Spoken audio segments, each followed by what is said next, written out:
That was a direct order from the top. Like, get me, it's awful, isn't it? It's awful. Get me minorities and get me women. I can't even, it's crazy. It's crazy that this is happening. Not the best people. No, don't get me people that are based on merit. Don't get me the good ones. Just get me black ones and get me girls. Welcome back to Fast Performance there. My name is Tim Davies, and as you can see, we're back in our attack shack dropping truth bombs. Just the one truth bomb today on your personal battlefields, helping you win the wars that you're fighting. And there's a war I'm kind of fighting right now, and it's trying to help young white men realize why they couldn't get into the military. Well, precisely the Royal Air Force, to be fair, back in 2020, end of 2020 and 2021. I've been written loads of emails by young white men, and it is young white men, who say, look, I applied during this time frame, Tim, and I was held around. And then by the time I'd passed OSC and I'd passed my aptitude test, the doors were shut and the Royal Air Force turned off pilot training, and now I didn't apply to the Royal Navy, so now I'm a bit stuck and I'm having to go to do my CPL. And why is that? Well, the truth is they were discriminated against. There's a lot of information coming out of the service, you'd be surprised, to be fair, in various guises. I've been spoken to by serving senior officers, all ranks in fact. A few women have written to me about Reds and other stuff. Fine, it's just what happens, isn't it? If you try and hide something, as Mike Wigston is really trying to do, I think, at the moment, it's going to come out. People in the services are really threaders about the fact that, well, I'm the only person talking about it. If you remember, we've had a lot of issues with the Royal Air Force recently. The military flying training and the issue they were having with getting students out of that, and the problems with the jet. Remember, there was the compressor blade on the Hawk T2, the same as the Australian Hawks that had the problem apparently on the 871 Adore. We're having the problem now on the 951 Adore. So, of course, by Christmas, I think they're looking at maybe having 1 or 2 aircraft available, which is a pretty horrible state of affairs, but that's just the way it is, and hopefully that will get fixed, because if you don't get pilots out of flying training, you don't get pilots to the front line. If you don't get pilots to the front line, we can't take the frontline pilots and bring them back to train them as instructors, to train the students. You two are very connected. They're very connected. Then we had the diversity issue, didn't we, which is what I'm going to speak about again today. I put a video in before this one as well where I've spoken about it. You can go and click that if you want. And then, of course, we had the Red Arrow sexual assault cases, which I will just briefly cover, because I think there's a bit of coercive behaviour by the Chief of Air Staff here towards the young women that were sexually assaulted allegedly within the team. I don't know any more details than that, but it does seem to me that Kaz has kind of said to these girls who felt they weren't getting the traction they needed because, of course, they had been sexually assaulted. It's not like they had an iPhone stolen. This is going to be with them for the rest of their lives. They feel they needed some kind of traction from the Air Force. They weren't getting it. They wanted to go outside either to the press or to a lawyer, and Kaz seemingly took them down to his house pretty much over Christmas. Some people are telling me this is, if this is true or not, and he sat them down and said, look, if you don't go outside the service, then the Air Force will look after you. Now, what does it mean, will look after you? Are they going to get promoted early or something, or are they going to get, I mean, how do you look after these people when you're not? I don't know. Anyway, to me, that seems to be very coercive behavior by the Chief of Air Staff, and that's all I've got on that. And really, I'm not delving into this. This is something that I'm leaving the team alone. I think the team has sorted themselves out very well now, the Red Arrows. They seem to be moving forwards. It's pretty much end of season. We'll see what happens next year. But hopefully something will happen with these young women. And I personally don't think that bringing these people down to your house over the Christmas stand-down period and telling them that you'll sort them out if they don't go outside the service is a very healthy thing to do. In fact, I think it's very coercive behavior from a man, of course, who wrote the Wigston report, the report into inappropriate behaviors in the military. Seems very odd to me. Let's leave that there. Okay, leave that there. Now, what I want to talk about, of course, is the diversity thing. Chief of Air Staff was on Sky News. I felt quite sorry for him, actually. Of course, the problem with the Chief being on Sky News, he was asked by Kay Burley about the discrimination in the recruitment in the Royal Air Force going back to the end of 2020, really. And of course, the problem is with Chief of Air Staff, he hasn't actually said anything about this. And it could be that they just decided, yeah, there was, let's just not say anything, it will go away. And of course, if you lie enough about it, or if you don't say anything about it, it tends to go away, unless you've got a bomber pilot involved like me, because Kaz and I were bomber pilots. And there's one thing we know, he's kind of become a bit of a target for me now. And the problem is with a bomber pilot, the two rules are you always reach your target and you always destroy it completely. That's a bit of a mistake, wasn't it? Unfortunately, to get me involved. But I am involved because, of course, I help a lot of young people get into the military. Ethnic minorities, women and men I do. In my school, there is an entire section dedicated to just passing Officer Aircrew Selection Center, Admiralty Interview Board, getting into the military to fly airplanes. People come into my school and just sit in that, and they just learn so much from each other, and it's absolutely fantastic. I'll read you then an email I got from a young chap, and this kind of, listen to the dates on this. So I'm not going to play the Sky one. It's Kay Burley. You did call me a sexist once, Kay, live on your show you did. You'll notice that the chief never answers the question, basically, never answers the question. And of course, that question really is, she's just asking what's happened to the senior leadership responsible for what were illegal practices in recruitment back in 2020. Are they still in post? Of course, we all know the truth is, yes, they are. Now, what you could have said is, look, Kay, nothing illegal happened. That's why they're still in post. It's absolutely fine. The thing is, he's had this internal review. And from what I'm hearing, it was a bit of a whitewash. Like, just lift the rug up, sweep it under, crack on. And that's not good enough for me, because I know that what happened was illegal. It was positive discrimination on a huge scale. Over 150 people were not allowed to actually either apply or join the service because they had my skin color and my sex. They were white men, young white men. Here's an email from one of them now.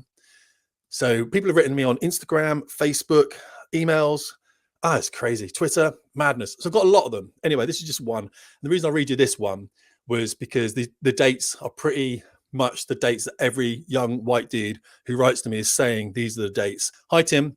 I've been a huge admirer of your work across the podcast, Facebook, YouTube platforms for a few years, and thought I'd reach out to get in touch after reading more and more about these worrying claims of discrimination in the recruitment process. Much of your content was very helpful whilst I was in the midst of my pilot application, so a big thank you for that. Also, by the way, I would say a lot of these people that write into me, I'm like, wow, you've done really well, like really, really well. I went all the way through a painfully long application system for aircrew between May 2019 and June 2021, at which point my application was closed whilst I was awaiting a final aircrew medical and start date at MIOT. It used to be IOT, now it's Modular Initial Officer Training, I think. So it's Cranwell, it's officer training. Unbelievably disappointing to make the grade in the CBATs, which are computer-based aptitude testing, and then pass OSC, Officer Aircrew Selection Center, in its new drawn-out form, not helped in my case by COVID, to then be told the tap had been turned off for pilot recruitment. And that was that. Whilst I never know for sure, I can't help but think these latest rumors could have played some part in it. Kind regards, chap's name. Now, I have been saying to people, look, try and put a naval application in. We know the Air Force is going to discriminate against you if you're a white guy. It just is. We proved this now. Now, what did happen then? And this is what's interesting. There was a group captain in recruitment and selection, and his name apparently was Group Captain Dole, who I don't know at all, by the way. Now, what seems to have happened with this group captain? To make in-year recruitment targets, remember, the Air Force wants to be 20% minorities, 20% ethnic minorities, and 30% women by 2030. It doesn't know why. It just wants to have more than the other services. So it picked these figures out of thin air completely. There's no governmental targets anymore. There were targets, they've stopped now. So this is a conservative government. It's freaky, right? People from the Armed Forces careers offices have written to me saying that they were taking people out to like Nando's and stuff and Pizza Hut and sitting them down like young Asian men or some women or whatever and saying, right, come on, we're going to try and get you into the service. Some chaps, and I'm not going to mention who they were or where they were recruiting from, said they knew they were recruiting people that had no interest in joining the military. And these young black men, these are minorities, whatever it might be, they were trying to get them into areas of the military they thought they'd get into. They were literally sort of giving them the answers to tests to get them in. This is how bad it got. That was a direct order from the top. Like, get me, it's awful, isn't it? It's awful. Get me minorities and get me women. I can't even, it's crazy. It's crazy that this is happening. Not the best people. No, don't get me people that are based on merit. Don't get me the good ones. Just get me black ones and get me girls. That's such a shock. And the reason it does so much damage in the service is because people just don't know if they're working next to a guy who's a diversity hire. Does that make sense? I mean, you're working with a woman one day and you think, was she in? Did she get in the end of 2020? Is that when she joined? And the other side of it is that if you are a minority or you are a woman, you're thinking, hang on, I did all this work. Did I just get in because of my skin color? Is that why I got into the military? So really, there's a massive wedge being driven through everything in the Royal Air Force right now. You wonder why the Royal Navy and the Army are not talking about this. It's because it is abhorrent. You should not do it. This social engineering, playing this politics. Ask anyone in the Air Force. It is absolute. For me, it's disgusting that it happens. Anyway, right. So what happened then? This group captain seems to have seen an opportunity to complete the in-year diversity targets, it seems to have found a way of looking into the pool of people that were holding and actually looking for all the minorities. And I've got the email here where it says, we're going to stop people going to the CBATs unless they're ethnic minorities, he uses the term BAME, or women. I'll talk about that in another podcast. So he seems to have gone, well, how can I achieve these targets? I'll tell you what, get me all the minorities we have and all the women we have in the pipeline, holding, ready to go in. And we're going to bring them all in one go, and that's going to satisfy our targets. And he did that. Now, the problem with doing that is meant that the application process was pretty much closed to a white man. So you had to bring all these things. Kaz apparently wanted an intake of IoT and of Holton, where the men and women train, fully diverse, so fully ethnic minorities and women. I think he just wanted ethnic minorities, and luckily someone told him, look, you can't do this. You know what I mean? This is crazy. Crazy guy. That's what I'm talking about. So what happened then, Maria Byford, whether this came down from her or not, and she's cos-pers, whether she's pushed this onto this group captain, I genuinely don't know that, to be fair. I'm not a huge fan of the woman, to be fair. I don't think she's a huge fan of white men, from what I'm hearing she's been saying, especially back in 2019. A lot of things have come out about not wanting, or the white man has had his time or something like that. People have said these things, but I'm alleging that because I don't know for facts. I don't know for sure. He seems to, this group captain, have reached into this pool of about 150 plus people and brought them all into the Air Force early. Now, the problem was there was no courses for them to start. There was nothing for them to do. So they were kind of sit there, not doing anything. So they just sat there for a couple of months until the course came up. I think he put most of them into Holton recruit training. I think they opened extra billets to accommodate these people just to make the in-year diversity targets, which, by the way, he made. And then a year later, he got an OBE. And in the citation, apparently, I've been told, but have not seen it, so I cannot confirm. So I'm alleging that again. It actually talked about the OBE being because of the fact he had achieved these diversity targets. Now, the problem with that, of course, we are paying people to not do a job. Well, you are, taxpayer, I am. So these minorities women came into the service. There was no start date for them at all. So they just came in and sat there to make that target. That's what needs to be investigated personally. We also need to investigate why these bloody stupid figures here, 20% ethnic minority and 40% women by 2030. Why on earth why would you come up with that figure? Like that's out thin air. And how are you going to ever achieve that? It's absolutely impossible. We don't have 20% ethnic minority in the country. We have 13.8. This thing is ludicrous. So there's that side of it, guys. I've been told that it's a bit North Korea-esque model of leadership within the military at the moment. Let's have a look at a tweet then, shall we? So the first thing you'll note here then is that the Royal Air Force, when they released this tweet on the 7th of September, made sure nobody could reply to it. Now, who does that? You do that when you don't want people to question what you're doing. So as far as he's concerned, King Mike literally is, isn't it? Just, this is my audience. These are my servants. Listen to what I say. This is Mike speaking here, by the way, because it ends up with his photo down here. I set the Royal Air Force ambitious and stretching targets to ensure our service attracts people from across the widest pool of talent in the UK workforce. I stand by the ambition for greater diversity with the support of my leadership team ministers. He's saying that he's using positive action to attract people to the service, which is absolutely valid. You can do that. You can go and get all the women and all the men and different color skins, whatever, put them out front and say, look, you can come in. We've got people like this in it. And I applaud that. And that's absolutely fine. It's gone far too far. What you should do, though, because the diversity has nothing to do with skin color, sex, gender, anything like that. It's all to do with values and standards. I've spoken about that before because I was a standards officer on the aircraft down there. If you put your values and standards out front, you say, we are the Royal Air Force and this is what we believe in, you will attract the right people. You will. If you go and you put your armed forces careers officers into Nando's to go and grab a local Asian guy to join whatever you want to bring him in at, you will get the wrong people. This is what Mike is doing. He's going to get the wrong people. I've told him. We're determined to recruit for a Royal Air Force in ways that are fair. Don't discriminate against anyone and maintain our high standards. That's a lie. Earlier this year, we explored a recruiting practice to improve the diversity of our workforce. This policy was challenged and never implemented, but I regret that challenge led to a head of recruiting and selection stepping down from her role. So the woman that came in after Group Captain Dole, Group Captain Nicole, her name was, she had nothing left. Zero. So she looked for the recruitment poll with ethnic minorities and women and said, well, I can trickle feed these in. That's the whole point. There's no one left. He literally emptied the pool. So she stepped down from the role. She said, well, I can't achieve any of the targets I've been set. Probably from, I would have thought, Air Commodore Lincoln, who's up that chain, and above her, Cosper, Maria Byford. They would obviously have set her, this woman, the group captain, set her tasks, and of course she can't achieve them, so she stepped down. So Mike regrets her stepping down. He doesn't regret the illegal practices. He says, recruiting practice we explored.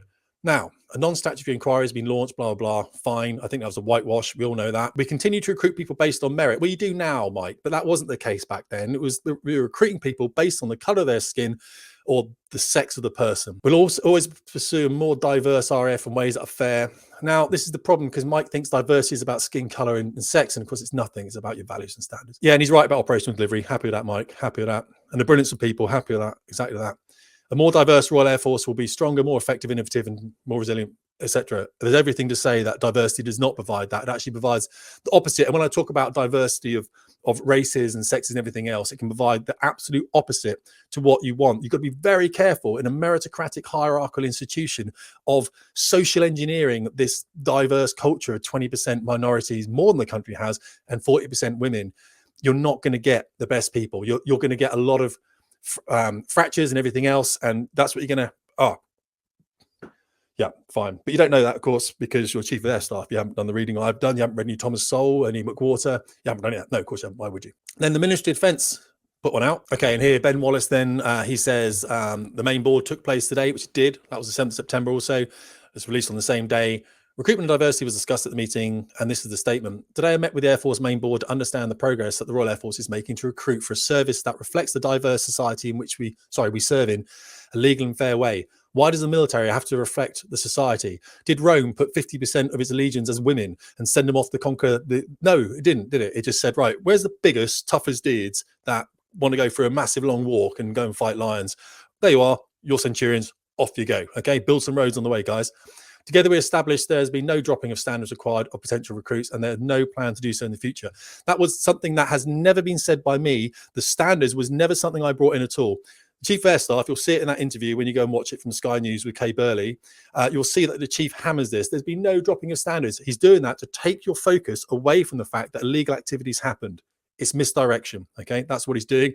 And Ben Wallace is doing the same thing here. They've obviously discussed, how are we going to talk about this? Lowering of standards, operational effectiveness. Let's just pretend that that was never challenged. Yeah, but Tim might call us out. Tim bloody will call you out. That's what I'm doing right now. The Chief of the Air Staff and I support the ambition of greater diversity in the Royal Air Force, but neither of us will risk national security to get there. You did. I have every confidence in the leadership of the RAF who continue to deliver operations around the world to the highest standard. Yes, I agree. Last part, definitely, guys. You know, I'm a massive fan of the forces, having been in there for 20 years. I know we've got some great people. I want to keep it full of great people. And the great people could be all through the ethnic minorities. I help a load of them, by the way. All women, I help a load of those, by the way. Lots and lots. I've trained women, trained ethnic minorities. But you can't fight discrimination with more discrimination. That's the whole point. And they did actively discriminate against white men. Again, that whole period between, it seems like mid-2019, I'd probably say a bit earlier in mid-2020 and mid-21, that's the difficult period. And that's when this group captain, I think, was involved in bringing these minorities in. I'd like the service to come out and just say, look, we've done the investigation. This is what we found. No minorities were brought in en masse. No women were brought in en masse. No one went into Holston early and sat in rooms doing nothing. They went straight onto training courses. It wasn't brought into me in-year services. Just release the recruitment figures. Send them to me. I'll put them on here if you want. I'll genuinely send them on here. The issue is with this, they didn't stop people replying. They let people reply. And, whoa, did people reply? Word soup and marking your own homework. There's more to come from this criminality. I'll wait patiently. Nothing to see here. Much more to come on that one potentially. Well, I think he's probably right. I haven't spoken to Phil, to be fair. Just a reminder, a senior officer resigned over a point of law. Absolutely, she did, because she was a senior officer in Her Majesty's Royal Air Force, holding the commission of the Queen at the time, as it was, now the King, red blood in her veins. We expect her to do the right thing, and she did. There you go. The group captain who heads the RF 450 strong recruitment team reportedly told her boss in an email on August the 4th that she thought allocating slots on RF training courses based only on gender ethnicity was unlawful. And this is me writing here. Look, nobody questioned the lowering of standards or the operational effectiveness of the service. They questioned the illegal positive discrimination of prioritizing minority and women's applications over white men to satisfy in-year self-imposed diversity targets. Now, if people get confused by this, let me explain this, guys. If I run my business, Shadowlands Online Flying Training, Shadowlands Fighter Pilot School. At the moment, there's two people in the business. There's myself, there's my PA called Katie. And Katie does a lot of the work, shifting through the emails, getting people on board and everything else. Okay, she's a young woman, a friend of my wife's, and I use as my PA, and she's lovely. Now, let's pretend I recruited more people, and I ended up with like 9 men and Katie. as a woman. I might recruit for someone else, and then a man and a woman pitch up, and I might think, my business has got 9 men. It's only got 1 woman in it. I could probably do more women. And I wouldn't think that at all, because I'd recruit on merit, of course, because I'm sensible. I'm not an idiot. What I can do then with positive action is I can say, if they're both the same, then I can choose the woman to balance things up. I think it's rubbish, but apparently under English law, you can do that. Now, when you speak to a legal team, I spoke to my legal team about this. They said, yeah, but really you'd find that very hard to prove. It's very difficult to prove that they were exactly the same. And so really what you could be getting done with is positive discrimination. The key here is you can only do it for individuals. You can't do it for 150 plus people like the Royal Air Force did it for. And that's my argument. If you do want to go and look at these tweets, then by all means, just go and read them. It's people know. And then go and look at the quote tweets. Oh God, it's yeah, you go. I'll do a YouTube video on this. Here it is. Shocking behavior for seniors. Absolute cover up. It's ridiculous. Guys, I'm speaking quickly, try and get the information out to save you time. I will stop this now. It's the end. You tell me in the comments, what do you think should be done about this? What do you think it is? I don't know where we go from here, to be fair. I think literally we've got a lot of seniors saying they can't let the story go.